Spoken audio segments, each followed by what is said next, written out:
Dear Siliguri people, आखिर ऐसा क्या हुआ कि हमारे शहर का चर्चा आज पूरे देश में हो रहा है? क्या सिलीगुड़ी अब एक यूनियन टेरिटरी बनने वाला है?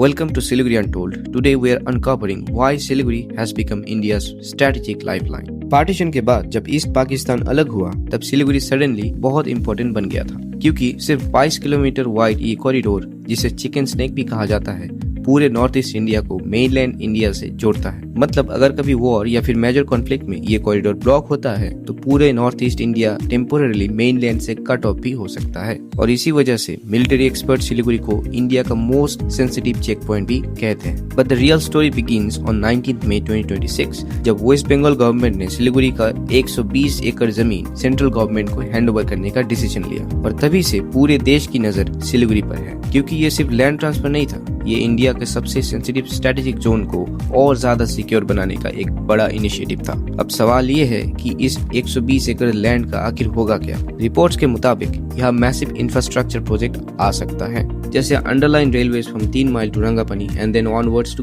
बागडोगरा, फिर NH31, NH33 एंड NH312। इन सभी हाईवेज को बढ़ाया जाएगा under the national highway authority of India. साथ ही सेवक कोऑर्डिनेशन ब्रिज और दूसरे स्ट्रेटेजिक कॉरिडोर्स को भी मजबूत किया जाएगा। ऑलरेडी सेवक टू रंगापनी राउट पर डिफेंस लॉजिस्टिक्स स्ट्रेंथन करने की बात हो रहा है, और इसीलिए कुछ लोग बोल रहे हैं कि सिलीगुड़ी अब डायरेक्टली सेंट्रल गवर्नमेंट के अंडर आ जाएगा। लेकिन ऑफिशियली अभी तक सिलीगुड़ी को यूनियन टेरिटरी बनाने का कोई अनाउंसमेंट नहीं आया। But one thing is for sure, आज सिलीगुड़ी सिर्फ एक कमर्शियल सिटी नहीं रहा, और शायद इसीलिए जो शहर पहले सिर्फ गेटवे टू नॉर्थ ईस्ट था, आज वो इंडिया की फ्यूचर स्ट्रेटेजिक मैप का सबसे इम्पोर्टेंट पॉइंट बन चुका है। सिलीगुड़ी के ऐसे ही और मजेदार स्टोरीज के लिए हमारे पेज सिलीगुड़ी अनटोल्ड को फॉलो करो।